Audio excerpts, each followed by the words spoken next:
you've got two camps of people.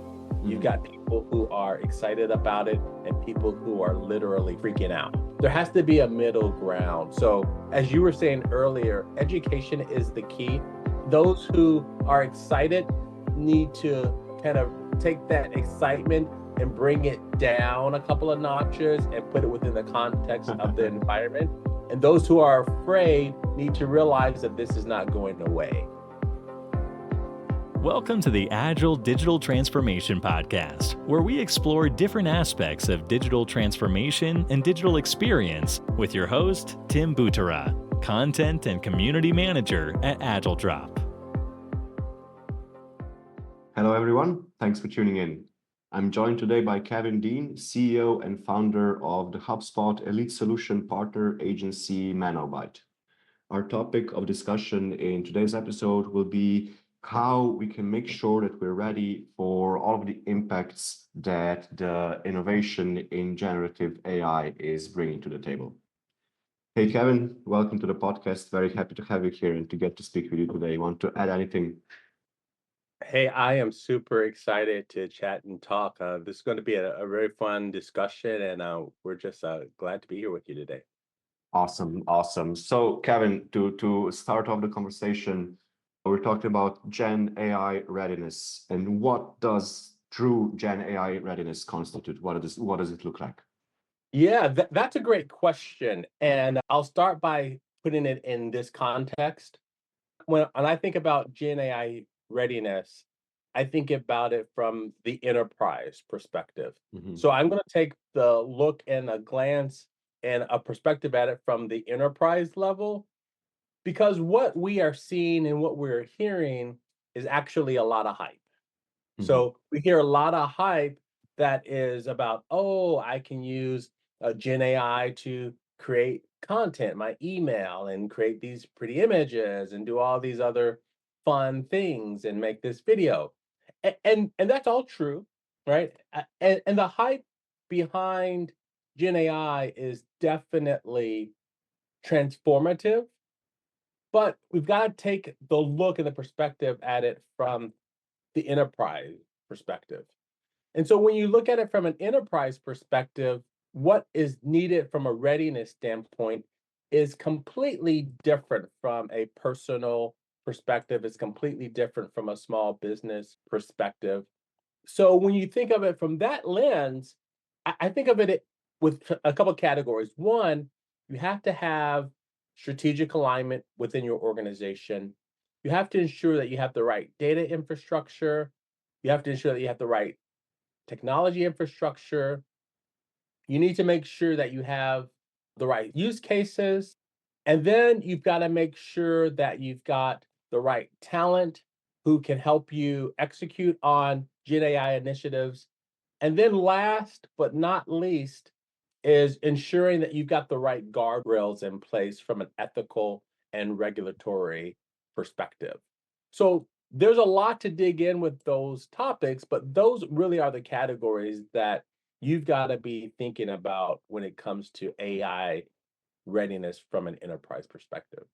And which one of those are you seeing to be kind of the biggest challenge to proper Gen AI readiness, and why maybe? Yeah, that's a great question. And it's hard to pick just one out of those because we're so early on. And I think that all of them really play a major factor. But I'll pick two instead of one if that's okay. Yeah, sure. That's a great compromise. Number one, I believe that strategic alignment is the absolute most important thing. There's a lot of hype. So we don't want anybody jumping on the bandwagon without thinking about why they're jumping on the bandwagon. Just because everybody else is doing it, you got to understand why you are doing it. And you should be doing it, but you've got to understand how should you be thinking about it for your organization. So strategic alignment, I believe, is very important. Businesses need to consider how and why am I going to integrate Gen AI into my organization to get the biggest value, number one. Number two, I think there is a major issue as it relates to security, right? And so while we're definitely big, you know, advocates of Gen AI. I mean, that's what ManoByte does. We help enterprises implement Gen AI solutions, and we've been actually working in the AI space for many years because AI isn't new. Mhm. But right now, there is a big problem is that everybody wants to open the doors of Gen AI, but that's a big risk for companies, right? So you don't just go and start feeding, one of the open AI tools with all your company data. Mhm. You just gave away everything, right? And the challenges that organizations have today is that there's a big security risk and threat within their organizations because you have employees who are inadvertently giving away company secrets right now, and they're not doing it out of malice. Mhm. It's a lack of understanding. So I believe that organizations need to lock down and lock out at the enterprise level Gen AI tools quickly, but then open it up to give them the tools that they need to be able to do the right thing. So give them the tools to be successful, but let's lock down and block out all the tools that are, compromising organizations.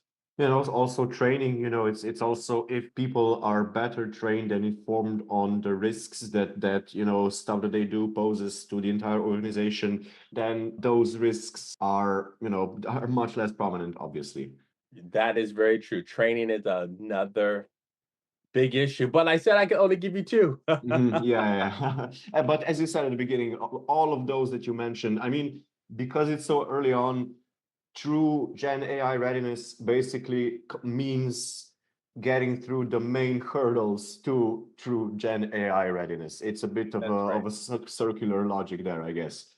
Yes, for sure.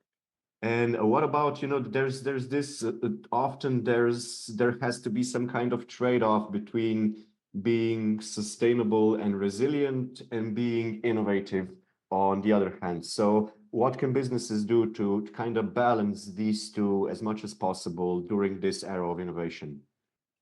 I love that. I love that topic. And if you don't mind, I might be just a little controversial here. Okay. Go ahead. So first, before anybody gets mad at me, right? Before anybody gets mad at me. So Mano is the Hawaiian word for shark.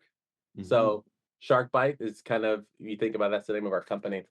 And our company was formed out of my love for the ocean, my love for, sharks. I love whales. You know, I love our planet, right? Mm. And I want to live in a world where, we've got these beautiful creatures that we see in the ocean just thriving and surviving, right? So that's how I'd like to start. Okay, sustainability and technology, give me a break. Okay. So the problem isn't technology. The problem is a human problem. It's not a technology problem. And the truth is that things like Gen AI can help solve the sustainability issues that the entire globe faces. And so let's be factual, let's be truthful, let's put the cards out on the table and call it what it is. Yes, 100% there is going to be a significant increase of electricity consumption because of Gen AI and the power that it requires. 100%. There's going to be an increase compared to what there is today. However, the increase that will come from Gen AI and that dwarfs in comparison to things like everybody switching over to electric cars, right? So that's a much bigger issue than, hey, there's going to be more power suck on the infrastructure because of Gen AI. Yes, there will be, but that is kind of one of the smallest issues that we need to think about from a sustainability perspective. Okay, that's my controversial piece. But there are things that we should all be doing to be good citizens of the planet, right? And I think that a lot of technology companies are doing this. We need to invest in green technology and make sure that we're using sustainable best practices, and we need to make sure that, we're reporting and we're staying on top of regulations and right, we're being good citizens. I think that that's important. And the truth is, AI and automation really can solve these bigger than the technology issues, right? I think it can help us to solve the bigger picture. So for you personally, what are you most excited about when it comes to the potential that AI has? Oh man. So endless possibilities. That Mhm. I am super excited. So let me just tell you kind of how we got started with, I'll say AI first, right? So I started the company the year after that movie Minority Report. You remember that movie with Tom Cruise? Is that the one? Is that the one when they can predict future crimes or something like that? Yes, Yeah, yeah. yeah. Yeah. I love that movie, and all the things that I saw in that movie were fascinating, like, so he had, this one screen where, he would just, like, kinda move around, and they were predicting the future, and they were doing all these cool things, personalization of your clothing, cars that were self-driving before we have them now. All Mm. the things that were in that movie were super, super exciting of what the future could look like, and now we're almost there, or we are there, honestly. We're there with almost everything that was in there. So that's how long I've been in this space. I'm excited about the unseen things that are going to come out of what Gen AI can do for us. Mm. There's so many things that we don't know that are going to happen. We are literally at the ground level. I think about when the internet, took off. Now look where we are today. I'm excited for what the future will bring for things that I don't know that are going to come. That Mhm. to me is the most exciting thing.